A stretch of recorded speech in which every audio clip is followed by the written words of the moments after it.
amal pertama yang akan dihisab oleh Allah adalah sholat. Yakin sholat adalah ibadah yang sangat penting? Yakin. Inti daripada sholat ada yang tahu? Inti daripada sholat ada yang tahu? Al-Fatihah. Inti daripada Al-Fatihah ada yang tahu? Apa? Bismillah. Bukan. Inti daripada Al-Fatihah ada yang tahu? Ihdinas siratal mustaqim. Ya Allah, tunjukkan saya jalan yang lurus tiap kali sholat. Itu intinya. Kita minta lah, ihdinas siratal mustaqim. Ya Allah, luruskan saya lagi, luruskan saya lagi. Ihdinas siratal mustaqim. Lanjutannya, siratal ladzina an'amta alaihim ghairil maghdubi alaihim waladdallin. 17 kali Anda minta kepada Allah, ya Allah, saya minta jalannya kehidupan para nabi, bukan jalannya Nasrani, bukan jalannya Yahudi. Bisa dipahami Bapak sekalian? Jalannya para nabi yang kami minta. Pertanyaan saya, Anda baca di dalam Al-Quran, jalan para nabi itu banyak sedihnya atau banyak senangnya?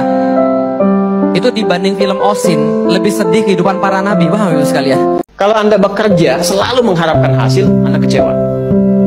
Udah nyiapkan proyek, udah studi, udah bagus-bagus, tiba-tiba nggak dapat seperti yang diharapkan, capek. Makanya kata Allah itu nikmati ikhtiarnya, karena rizkinya sudah ditetapkan, nggak akan tertukar. Anda memikirkan sesuatu yang sudah pasti, kurang terjadi. Ya, kadang-kadang kalaupun nggak dapat sekarang, tapi ikhtiar Anda itu keringatnya, ilmunya, pikirannya, biayanya, itu sudah dinilai, dituliskan. Begitu dituliskan, rizki itu diakumulasikan. Jadi kalau nggak dapat sekarang, besok satu diakumulasikan. Cuman kadang-kadang ketika dapat nggak sadar kalau itu lebih besar dari apa yang diharapkan, karena dikumpulkan dari sebelumnya. Nggak usah khawatir. Itu yang sering muncul di TV tuh, perempuan tuh, saya nggak sebut nama tuh ya. Ya saya nggak mau kata-kata yang kurang baik lah ya, tapi saya biasanya kalau diundang sama yang kurang kompeten itu nggak berminat gitu, buang-buang waktu gitu ya. Pengetahuan sejarah minim, kalau dikatakan tidak tahu gitu kan ya, cara berpikirnya juga tidak terstruktur ya. Jadi kalau kita datang juga buang-buang energi ya, jadi kita tonton sampai senyum aja lah udah gitu ya. Ya jadi baru bicara aja, jangankan orang yang pintar, orang biasa awam sih udah paham gitu keadaannya bagaimana. Tapi ini tidak menjadikan kita mesti mencela atau merendahkan, tidak. Justru kita mendoakan kepada jalan yang baik, kemudian memperbaiki dengan cara yang baik, dengan menyampaikan yang seperti ini. Tapi yang saya maksudkan, kalau Anda cek, itu kan kelahiran Makassar, tapi menjadi bagian dari jaringan lobby kan ke atas ke sana. Itu pembuktian kebenaran Quran. Jadi mana mana nyebar ke bawah lagi rasanya. Waja'alnakum aktsara nafira.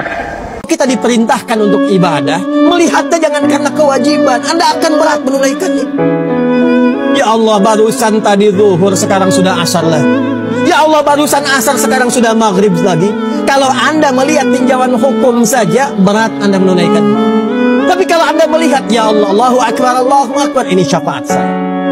Mungkin di titik ini doa saya akan dikabulkan. Mungkin di sini jawaban dari kemarin saya mintakan. Kesulitan di pekerjaan saya, kesulitan di rumah tangga saya, mungkin dengan sujud ini Allah menurunkan pertolongan. Itulah syafaat.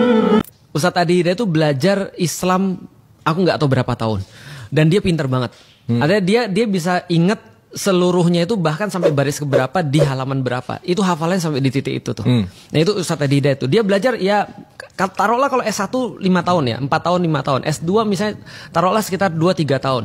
S3 another 3 tahun misalnya. Ya sepanjang itulah dia belajar. Tapi tiba-tiba sama orang baru belajar 2 pekan, 3 pekan, dia bisa langsung bilang, ini Ustadz yang nggak benar. Aku bilang ini kayak ada orang nggak bisa nyanyi tapi jadi juri orang nyanyi. Come on. Nah ini kenapa bisa begitu? Ini jelas-jelas bukan karena agamanya, tapi karena orang-orang tadi yang belum sampai pada satu titik dia berpikir, lantas dia sudah beragama. Makanya agama ini nggak cocok untuk orang nggak mikir. Karena agama apapun bro, dipegang sama orang-orang yang nggak pinter, ini jadinya ngerusak. Itu benar. Itu kan ya. Apakah mereka ngebom? Apakah mereka bisa nyakitin orang lain? Dari segi sederhana nggak bisa untuk bisa padu dengan orang lain, nyari ribut terus. Nah itu kan orang agama tuh. Coba bayangin ya, tiba-tiba dia baru belajar 1-2 dalil, dia kemudian gunakan tuh untuk buat ribut sama temen-temennya. Nah, itu problemnya tuh.